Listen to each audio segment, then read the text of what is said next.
بندوں کو کیسے بتاؤں کہ میں بندہ ہوں؟ علی پہ شک تھا دنیا کو اللہ ہونے کا. یہ دنیا کا دستور ہے کہ انسان جس چیز سے ڈرتا ہے اسے خدا مان لیتا. لوگوں نے بتوں کو سجدہ کیا، کیوں کیا تھا؟ انہیں یہ پتا تھا کہ یہ پتھر ہم نے اپنے ہاتھوں سے تراشے. ہاتھوں سے تراشا ہوا مجسمہ کبھی اللہ نہیں ہوتا. لیکن وہ بت کو اللہ نہیں کہتے تھے. پہاڑ بڑے بلند ہوتے تھے، لوگ پہاڑوں سے ڈر گئے کہ یہ پہاڑ میں اتنی طاقت ہے، یہ گر گیا تو ہماری بستی تباہ کر دے گا. انہوں نے کہا اس سے بجائے کہ یہ گرے ہم اسے سجدہ کرتے. انہوں نے پہاڑ کو سجدہ کرنا شروع کیا. پہاڑ سے پھر پتھر لیا، پتھر کا بت بنایا، کیونکہ پورا پہاڑ تو گھر لا نہیں سکتے تھے.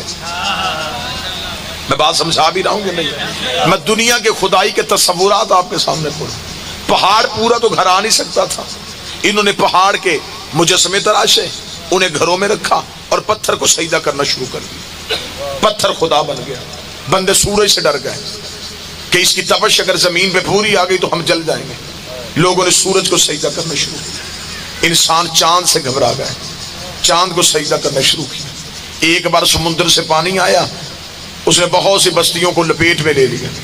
لوگوں نے سمجھا کہ اس سمندر ہی کو خدا کہیں، یہ پانی کو خدا کہیں. آپ چپ بیٹھے. ہمارے ہمسائے ملک میں آج بھی پانی کو سجدہ ہوتا ہے. گنگا جمنا اسے ماں کہتے ہیں، اسے ماں کہہ کے سلام کرتے ہیں. وہ کہتے ہیں جو گنگا کا پانی ہے اسے ہم ماں سمجھتے ہیں. ماں جتنا احترام دیتے ہیں اس سے. جب ایک ہندو سے پوچھا گیا تھا تمہیں نہیں پتا یہ پانی؟ انہوں نے کہا پتا ہمیں بھی ہے، لیکن ہم اسے ماں سمجھتے ہیں، کیونکہ اگر یہ اپنے کناروں سے باہر آ جائے تو پھر یہ بستیوں کو لپیٹ میں لے لیتی ہے. ہندو بھی جانتے ہیں کہ ماں جب تک گھر رہے تب تک ہی امن ہے. ماں گھر سے باہر نکل آئے اور میدان میں چلی جائے تو بیٹوں کا امن بھی برباد کر دیتے. انہوں نے گنگا کو خدا کہہ دیا. سورج اللہ بن گیا خوف کی وجہ سے. چاند کو اللہ کہہ دیا خوف کی وجہ سے. پتھر کو سجدہ کر دیا ڈر کی وجہ سے. کیا کہنے میرے بادشاہ علی، تو نے آتے ہی توحید کے سارے نظریات کو تبدیل کیا. جتنے اللہ کو ماننے کے اللہ کے علاوہ نظریات ہیں تو نے تبدیل کر دیے. تو نے بتوں کو توڑ کے بتا دیا کہ بت اللہ نہیں ہو سکتے. تو نے سورج پلٹا کے بتا دیا کہ سورج اللہ نہیں ہو سکتا. تو نے چاند اور ٹکڑے کر کے بتا دیا کہ چاند اللہ نہیں ہو سکتا. تو نے لہروں میں رستہ بنا کے بتا دیا کہ پانی بھی اللہ نہیں ہو سکتا. اور پھر تو نے خود سجدہ کر کے بتا دیا کہ بندہ بھی کبھی اللہ نہیں ہو سکتا.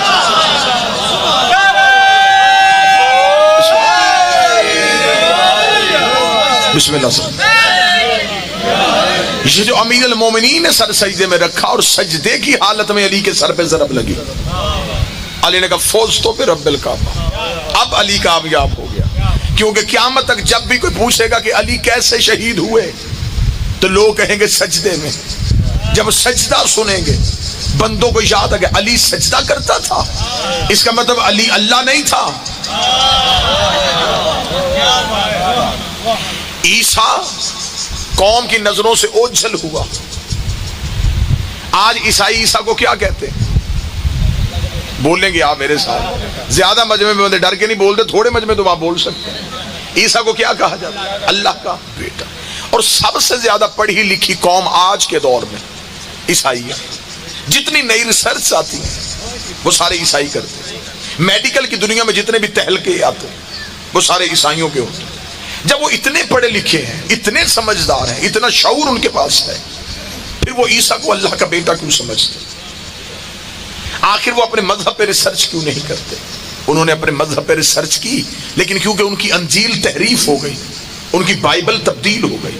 اب میں اپنے نوجوان بچوں کے لیے یہاں جملہ پڑھوں کہ جب میں نے ریسرچ کی، جب میں نے ادیان عالم کا مذہب اسلام کے ساتھ تقابلی جائزہ پڑھا کہ آخر ہر دین کے پاس وہ کون سی بیس ہے جس کے باعث وہ اپنے دین پہ پکے اور مستحکم ہے، جب میں نے پڑھا تو مجھے پتا چلا کہ عیسائی جو ہیں وہ حضرت عیسیٰ کو جو اللہ کا بیٹا سمجھتے ہیں، اس کے پیچھے دلیل کیا ہے.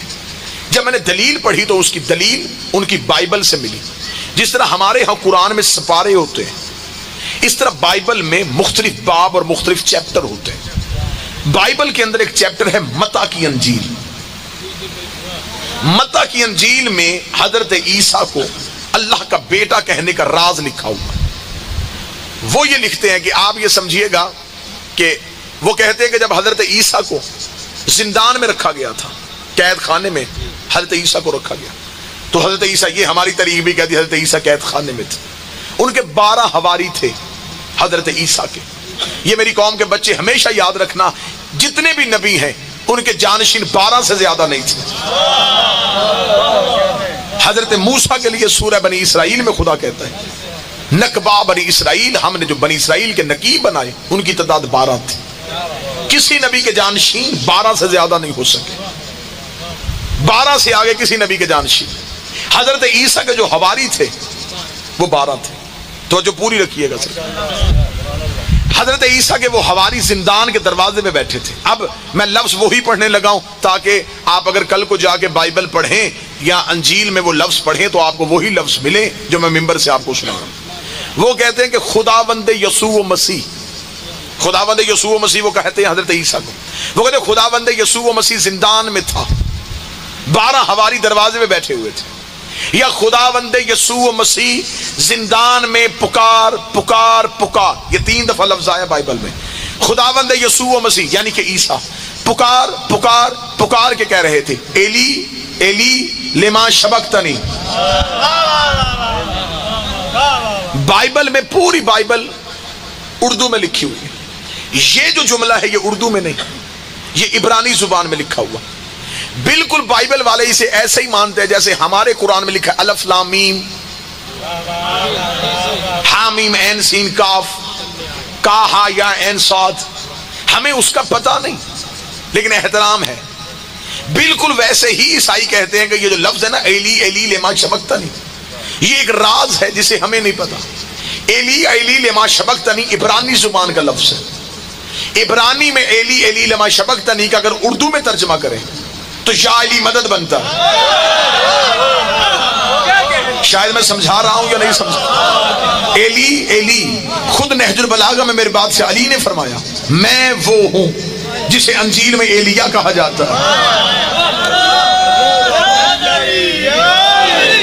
مولا علی نے اپنا تعارف کرواتے ہوئے کہا مجھے انجیل میں ایلیا کہا جاتا ہے، توریت میں ابی کہا جاتا ہے، زبور میں طوی کہا جاتا ہے، قرآن میں علی کہا جاتا ہے. اب حضرت عیسیٰ نے کہا ایلی ایلی امام شبقتنی، اسے عربی میں کریں تو ناد علی بنتا ہے،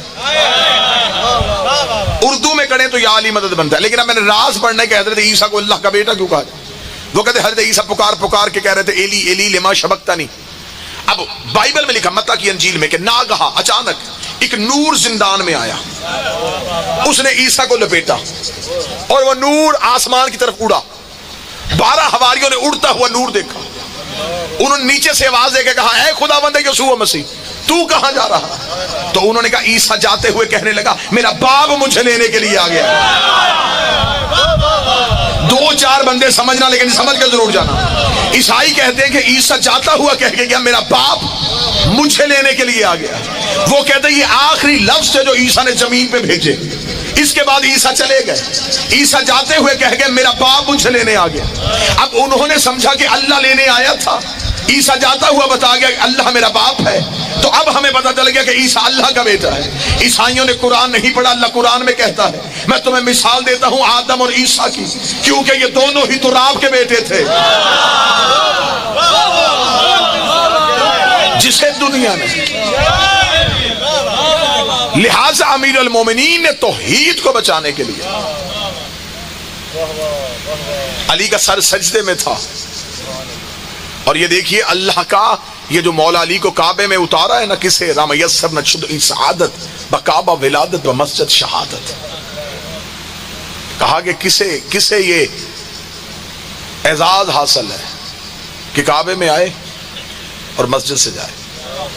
اب یہاں میں اپنے محترم سامعین کو بسم اللہ الرحمن الرحیم محترم سامعین کے سامنے دعا لینے کے لیے جملہ کہوں. علی کعبہ میں آئے بھی تو توحید بچائی، علی مسجد سے گئے بھی تو توحید بچائی. یہ جو حضرت علی کعبہ میں آئی یہ توحید کو بچانے کے لیے آئے. اب چہروں پہ سوال امٹ آیا کہ علی کعبہ میں آئے تو توحید کیسے بچے. اللہ ہی کے گھر سے بیت المقدس سے ایک بی بی کو واپس کیا گیا تھا. وہ بھی عام مستور نہیں تھے، وقت کی بطول تھی، عیسیٰ جیسے نبی کی ماں بننے والی تھی. اللہ نے کہا مریم پلٹ جا، یہاں ولادتیں نہیں ہوتی، عبادتیں ہوتی. اب میں یہاں مجمع کو جگانے کے لیے خطابت کا جملہ کہہ دیتا ہوں. جناب مریم کو کہا جاتا ہے نا کہ مریم کو واپس بھیج دیا گیا. واپس نہیں بھیجا گیا، مریم رہتی اسی گھر میں تھی. عین ولادت کے وقت مریم کو نکالا گیا. جناب مریم کے پاس اپنا گھر بھی کوئی نہیں، ضرورت بھی تھی تحفظ کی. دروازے پہ قوم الزام لے کے کھڑی تھی. چاہیے تھا خدا کا جس کا کوئی نہ ہو اس کا وہ تو ہوتا ہے. کہہ دیتا مریم تو بیٹھی رہے، دروازے پہ قوم اعتراض کرنے کے لیے کھڑی ہے، تو میرے گھر میں رہ، میں نے اپنا نبی اتارنا ہے، تحفظ بھی میں دوں گا. جس کا بنتا تھا اسے بچانا، اسی نے کہہ دیا اٹھ چلی جا. میرے مالک مریم کو کیوں نکالا؟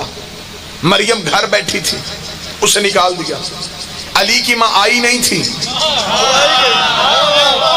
اسے بلایا. اسے نکالا گیا، اسے بلایا گیا. میرے مالک اسے نکالا کیوں؟ اسے بلایا کیوں؟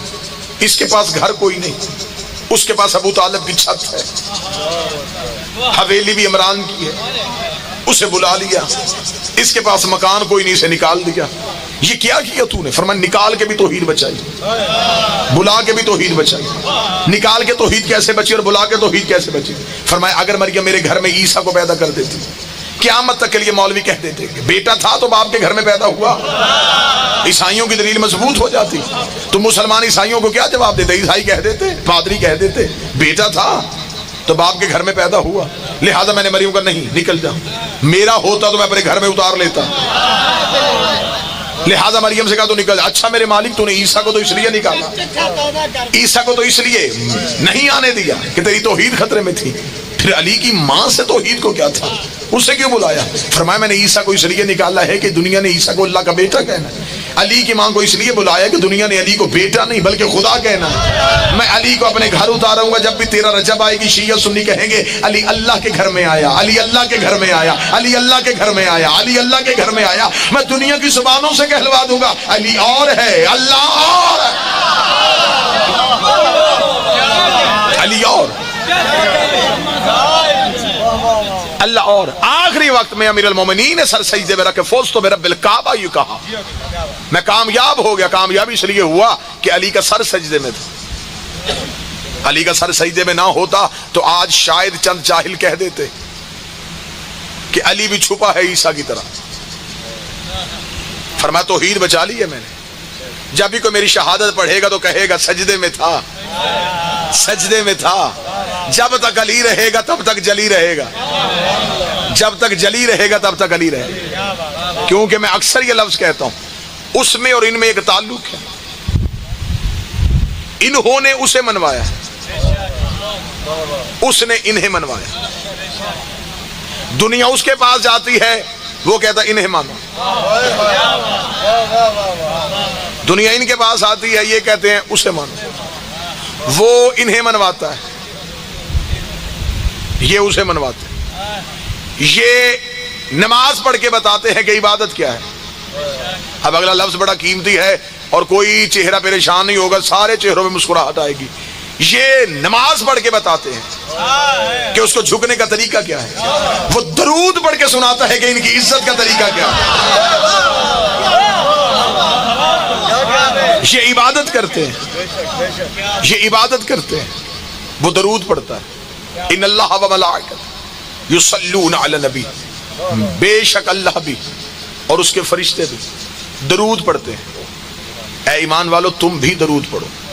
اچھا یہاں پہ میرے بڑے واجب الاحترام بھائی رائے صاحب بھی تشریف فرمائیں، ان کی موجودگی میں ایک لفظ کو.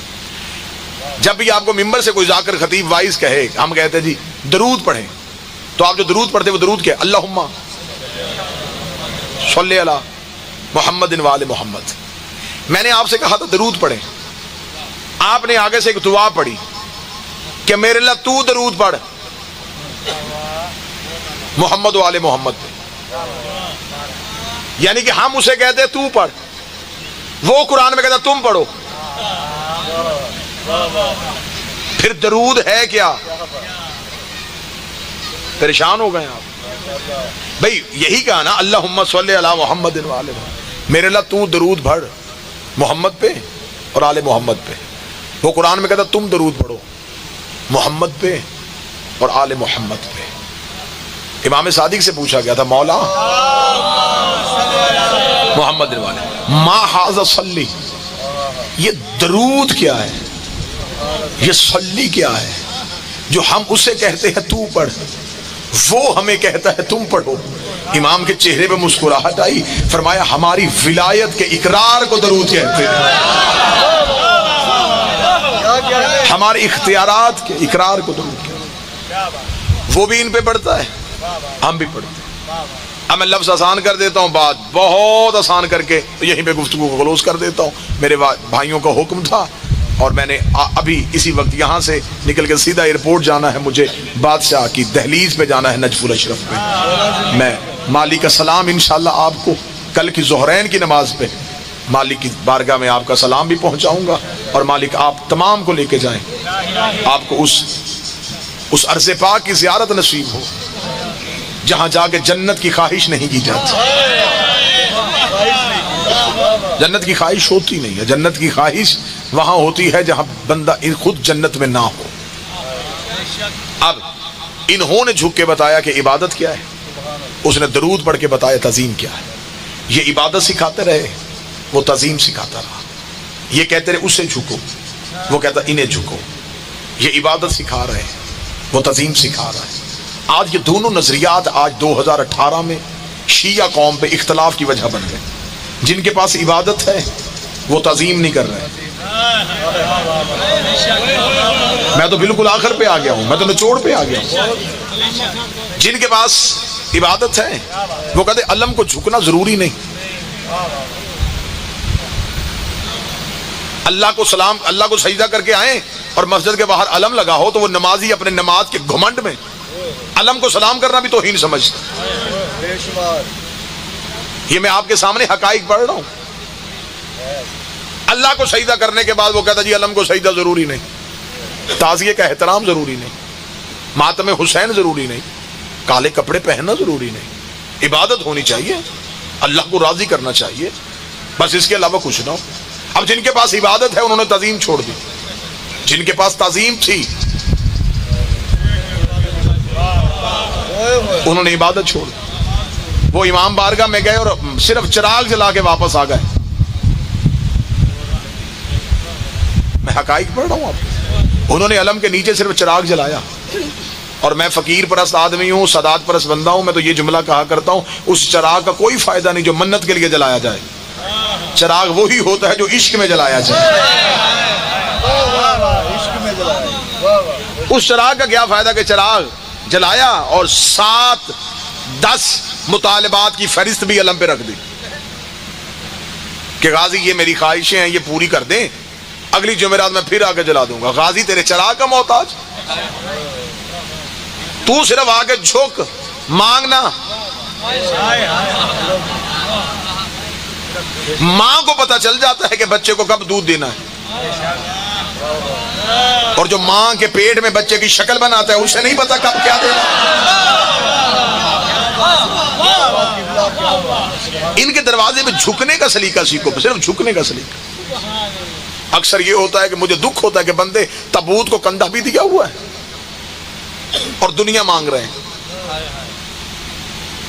کسی منسٹر کے گھر اس کے جوان بیٹے کی موت ہو اور بندہ جا کے تعزیت کرنے کے بعد کہ یہ میرے بیٹے کی نوکری کی اپلیکیشن پہ سائن کر دیں تو وہ منہ پہ تھپڑ مارے گا. تجھے خبر نہیں کس وقت میں کیا مانگ رہا ہے. آئے بندہ حسین کو رونے اور پھر دنیا مانگ لے. پھر حسین صرف دنیا ہی دیتے ہیں کیونکہ یہ وہ بادشاہ ہے جس نے کسی کا قرضہ نہیں رکھا. اب جن کے پاس عبادت تھی، میں بالکل ختم کروں، عبادت تھی انہوں نے تعظیم چھوڑ دی. جن کے پاس تعظیم تھی انہوں نے عبادت چھوڑ دی. جب یہ دونوں اکٹھی ہوں پھر عشق بنتا ہے. چلے میں ایک تصویر میں دونوں رخ دکھا دیتا ہوں. عبادت یہ منوا رہے بات ذہن میں سرکار، تعظیم وہ منوا، وہ کہتا تعظیم کرو، یہ کہتے عبادت کرو. ایک دن دونوں اکٹھی ہو گئی. نبی سجدے میں تھے. جو پہلے موضوع سے پہلے لفظ میں میرے ساتھ سفر کر رہا ہے، نبی سجدے میں تھے. عبادت بھی آ گئی، تعظیم بھی آ گئی. چہروں پہ مسکراہٹ آنی چاہیے اگلے جملے پہ. عبادت جوانی میں تھی، تعظیم بچپن میں تھی. عبادت پورے چوپن میں. عبادت کوئی چیز گھر چھوڑ کے نہیں آئی. عبادت کے پاس افضل ترین مسجد، سب سے بڑا نمازی، نماز کا سب سے بڑا رکن سجدہ. عبادت جوانی میں، تعظیم بچپن میں. تعظیم چلتی چلتی عبادت کی پشت پہ آئی.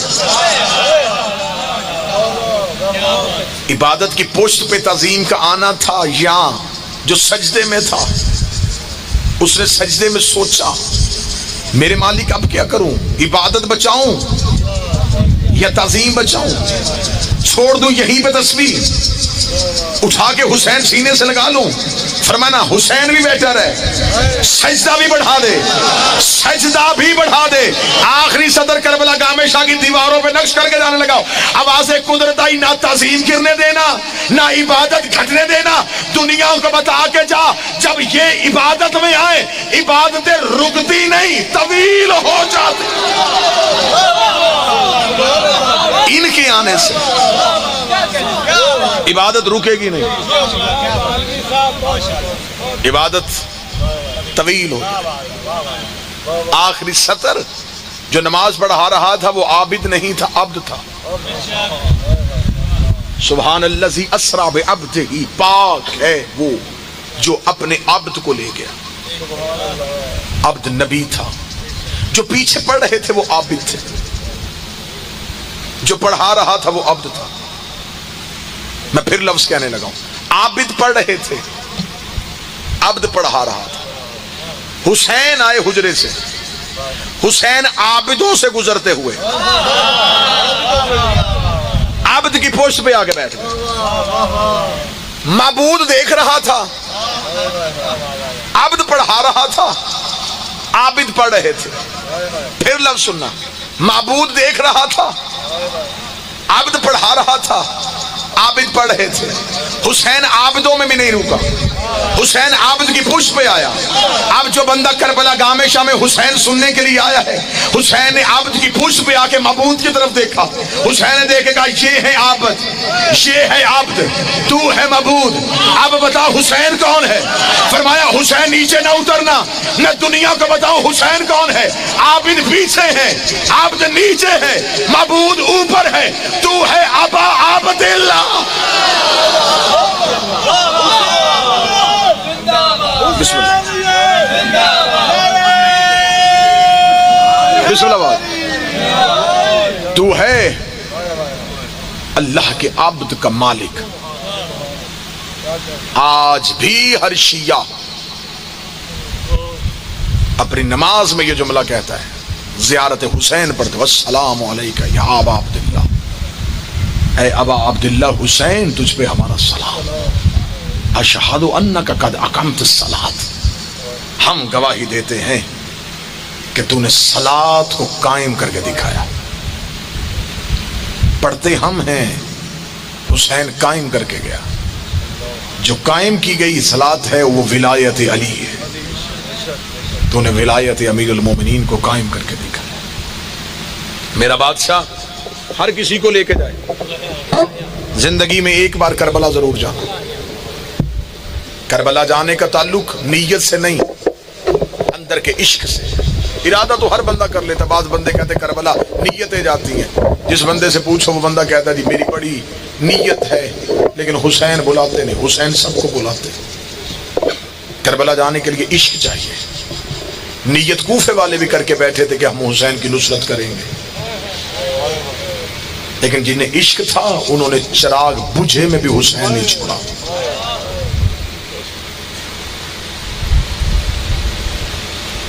زینب کی یتیمی کی راتیں. کل رات میرا مالک انشاءاللہ ترس کرے ہم علی کے اسی گھر کے باہر ہوں گے جہاں کوفے میں علی نے آخری نماز پڑھی. جب دیکھنے کے لیے آئی ہیں نا بیٹیاں بابے کی شاہی، تفصیلی شہادت میرے بعد میرے بھائی رائے مزمل آپ کو سنا دیں گے، میں یہاں 2 سطریں صرف پڑھ دیتا ہوں تاکہ ایک ایک آنسو آنکھوں میں آئے، یہی آنسو رومال سیدہ میں جائیں۔ جب زینب دیکھنے کے لیے آئی نا بابے کی شاہی،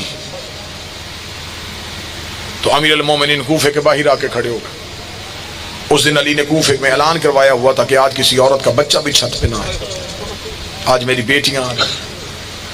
کوفے کے باہر امیر المومنین تھے، یا شہزادی کی ہماری رکی، علی شہزادی کی ہماری کے قریب آئے، السلام علیکم یا بنت محمد، بسم اللہ۔ ہائے ہائے، میرے بھائی رائے مزمل کہتے ہیں کہ اتنا بتائیں کہ علی کی بیٹی جب آئی تو اہتمام کیا تھا۔ کتابوں میں آج بھی لکھا ہوا ہے امیر المومنین نے حسن کو خط لکھا، خط لکھ کے کہا حسن مجھے بتا کیا زینب اب خاموش ہو گئی ہے، زینب رونا چپ ہو گئی ہے؟ اگر زینب رونا سے چپ ہو گئی ہو اسے بابے کی شاہی دکھانی ہے، حسن ایک کام کرنا، قصوہ اونٹنی آج بھی مدینے میں ہے، اسے اپنے گھر میں لے کے جانا، زینب کو اونٹنی پہ بیٹھنا سکھا، جب زینب اونٹنی پہ بیٹھنا سیکھ جائے پھر علی کی بیٹی کو لے کے کوفہ کی طرف روانہ ہو۔ جب نور کی ہماری رکھی گئی، ارد گرد علی کے بیٹے ہاشمیوں کا رستے صاف ہو گئے، اہتمام کے ساتھ علی کی بیٹی کوفے کے باہر آ کے رکی۔ علی نے پردے کے قریب آ کے کہا محمد کی بیٹی میرا سلام۔ پردے کے اندر سے آواز آئی بابا میرا بھی سلام۔ علی کی آواز ہے زینب رستے میں کوئی تکلیف تو نہیں ہوئی؟ رو کہتی بابا مجھے سفر کی کیا تکلیف، میرا حسن میرے ساتھ تھا، میرا حسین میرے ساتھ تھا۔ علی نے ایک دفعہ دائیں دیکھا ایک دفعہ بائیں دیکھا، آواز آئی زینب تھوڑا میرے قریب آ۔ علی کی بیٹی سر چادر سے ڈھانپا ہوا تھا، بی بی کا چہرہ بابے کے قریب آیا، علی نے کانپتے ہوئے ہاتھوں سے زینب کی آنکھوں سے پردہ اٹھایا، زینب نے شرم سے آنکھیں بند کی۔ علی کی آواز اکسف سارکم، زینب اپنی آنکھیں کھول۔ زینب کی آنکھیں کھلی، بی بی کی آواز بابا آنکھیں کیوں کھلوائی ہیں؟ علی کی آواز زینب یہ دارالامارہ ہے، یہ کوفے کا مرکزی چوک ہے، یہ کوفے کا صدر دروازہ ہے۔ بی بی دیکھ کے کہتی ہے جگیر دکھانی حسن کو دکھا، ریت دکھانی ہے حسین کو دکھا، میں تیری پردہ دار بیٹی ہوں۔ علی کی آواز ہے زینب شریفوں کو اجڑتے دیر نہیں، ہو سکتا ہے تو کوفے آئے۔ آ گئی کوفے میں علی کی شہزادی، بی بی کا کوفے میں آنا تھا، کوفے کی مستورات علی کے دروازے پہ ہیں، یا علی جو مدینے کی عورتوں کی شادی کوفہ ہوئی ہے وہ بتاتی ہے کہ تیری بیٹی قرآن تیرے لہجے میں پڑھتی ہے، یا علی ہمیں اجازت دے ہم تیری زینب سے قرآن سنیں۔ کتاب میں جملہ نہ ہوتا میں کبھی ممبر پہ نہ پڑھتا، علی دروازے پر رک گئے۔ علی کی آواز آئی، چند عورتوں کو علی نے دروازے پہ روک دیا، جنہیں روک دیا انہوں نے روکے گا یا علی ہمیں کیوں نہیں قرآن پڑھنے کے لیے جانے کے دیتا؟ علی کی آواز ہے تو 3 ماہ کے بعد آنا، تو 4 ماہ کے بعد آنا، تو 2 ہفتے کے بعد آنا۔ علی نے جنہیں وقت دے دیا انہوں نے چیخیں مارنی شروع کی۔ اندر بیٹھی علی کی بیٹی کی آواز آئی، اما فضا بابا سے کہے میں شور سننے کی عادی نہیں ہوں، جو میرے دروازے پہ رو رہی ہیں انہیں بھی اندر بھیج دے۔ فضا روتی روتی وہاں آئی جہاں امیر المومنین کھڑے تھے، اگر یہیں پہ جملہ سمجھ گئے تو میں شاید اسی جملے پہ ممبر چھوڑ دوں۔ اگر ہر آنکھ گریا کر گئی، فضا روتی روتی علی کے پاس آئی، رو کے کہتی ہے بی بی کہتی ہے یہ جو رو رہی ہیں انہیں بھی اندر بھیج دے۔ علی کی داڑھی آنسوؤں سے بھر گئی، بی بی فضا دیکھ دی یا علی کیا مجبوری ہے؟ علی کی آواز آئی فضا میری مجبوری ہے، جن کو دروازے پہ روکا ہوا ہے ان کے بطنوں میں بیٹیاں نہیں بیٹے ہیں، میں علی گوارا نہیں کرتا کسی عورت کے شکم میں بیٹا ہو اور نظر میری زینب کے چہرے پہ چلی جائے۔ آؤ کربلا گاہ میں شاہ میں سینے پہ ہاتھ مار کے کہو یا علی بیٹی کے پردے کی اتنی فکر ہے اس وقت کہا تھا جب شرابیوں کے دربار میں علی کی بیٹی رو کے کہہ رہی تھی پتھر نہ مارو میں علی کی بیٹی۔ اللہ لعنت اللہ علیکم الظالمین وسلم۔